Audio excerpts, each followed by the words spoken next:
And now onto the performance of the HP Envy Touchsmart 15t j000. First, let's start off with the i7 4700MQ. This is a quad-core i7 running at 2.4 GHz with hyper-threading.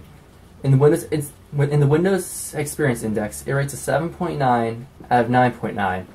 That's very good. This processor can keep up with most high-end quad-core processors for desktops. For RAM, the base model has 8 gigs of 1600 MHz RAM, which rates a 7.9 at 9.9. There is upgrade for more 16 gigs of RAM, but I did not choose that upgrade because I did not feel it was needed. For the graphics, for the base model, it uses an Intel 4600 HD, which performance is shown in this. It rates a 5.0 for graphics, then 6.6 for gaming graphics. If you do choose to get the GT740M upgrade, these results are not shown in the Windows Experience Index score. It will only show you the integrated, which is not as good. For the hard drive, it scores a 5.9. This does have an SSD in it, a 24 gig SSD, and I chose the hybrid 1TB 5900 RPM hard drive. For the base model, it is not a hybrid hard drive. I recommend the upgrade. Okay, so now onto the 3D Mark. I felt the 3D Mark entry benchmark would be the best to run for 3D Mark. It scored an E3268. And it's probably hard to see the exact scores down here. For graphics score, it scored a 3178. For physics score, it scored a 6775. For a combined score, 1809. And zoom in for these additional scores right here. Okay. The 3D Mark does show that it was using the Intel 4600 HD. This is false. It just displays that. I don't know why, but it was using the GT740M. If you did not get the GT740M upgrade, your scores will be lower than this.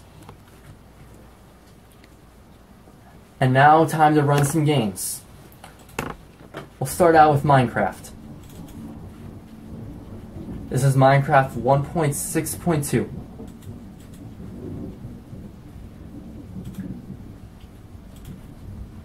First, let me turn off VSync. It is already off.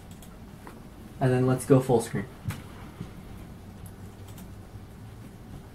And I've disabled Fraps for some reason.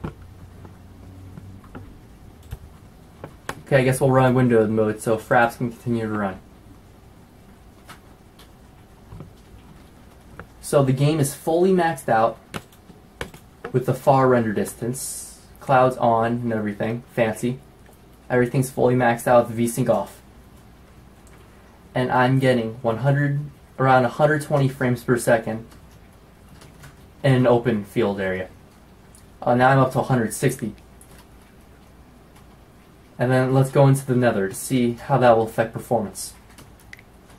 Normally your frames would drop an incredible amount when you first enter the Nether. Right now I'm getting about 150. So as far as Minecraft goes, it performs very well on this laptop. And even when I ran on integrated graphics, I was still able to keep over 60 frames per second most of the time when not loading extra chunks. So Minecraft performs very well on this laptop. Now let's get on to some more intensive games, like the Elder Scrolls Skyrim. I'm currently running it at 1600 by 900. I selected the high preset and turned shadows on low.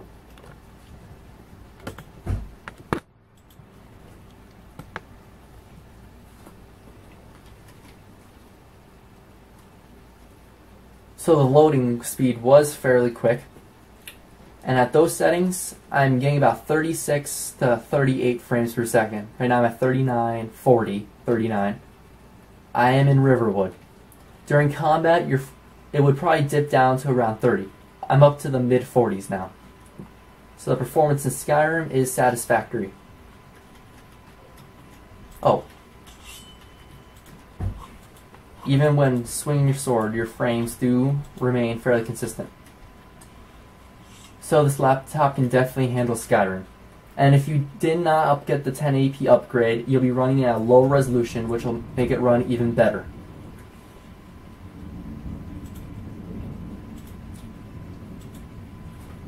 So now let's try a different game. Resident Evil 5 in DirectX 10 mode.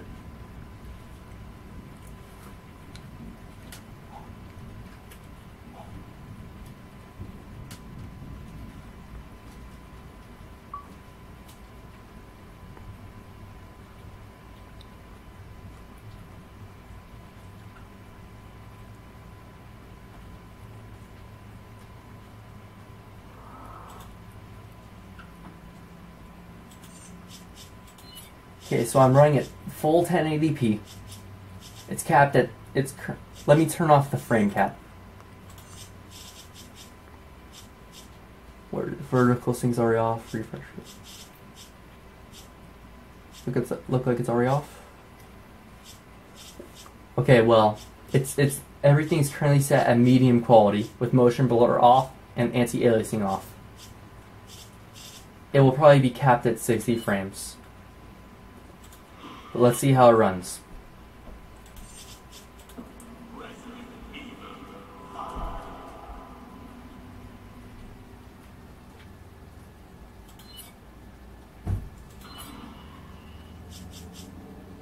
So let's go ahead and continue our game.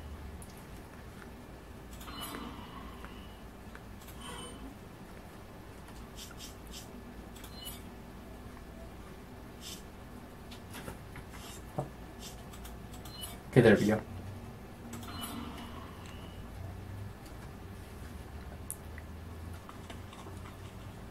Okay, so at this quality, I am managing about 35 frames in this cutscene.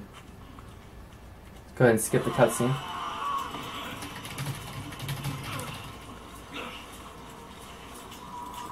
Oh, I'm out of ammo. That sucks.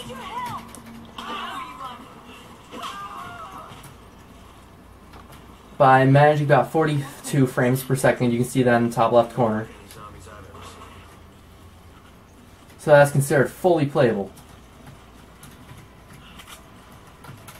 I'm not very good at this game, by the way.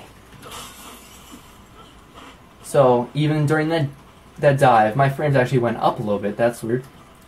So now I'm managing in the upper 40s, low 50s.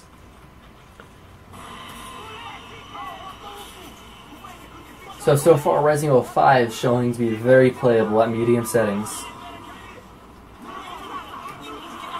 Okay, with no ammo, this is going to be impossible. Okay, so that performance is good.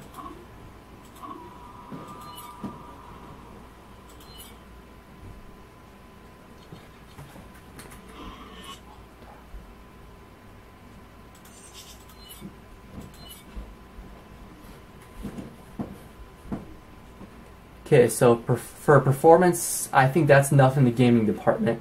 So let's load up a couple applications. For instance, iTunes. iTunes is known for taking a long time to launch. I don't think that was that bad. Let's see how it'll open if I run it a second time. Okay, so that's very good for iTunes. Let's open up some video editing software like Photoshop. Let's see how long that takes to load up. Okay, so that was also very fast. Now let's try Cyberlink Power Directory 11.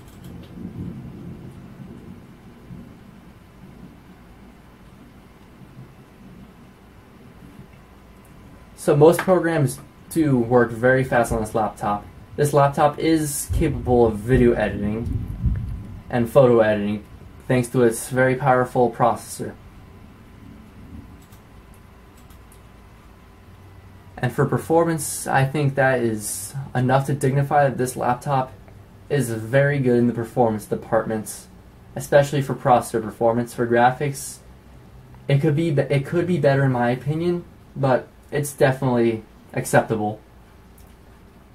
So That is my review on the HP Envy Touchsmart 15t j000. Thank you for watching. Please like, rate, comment, and subscribe.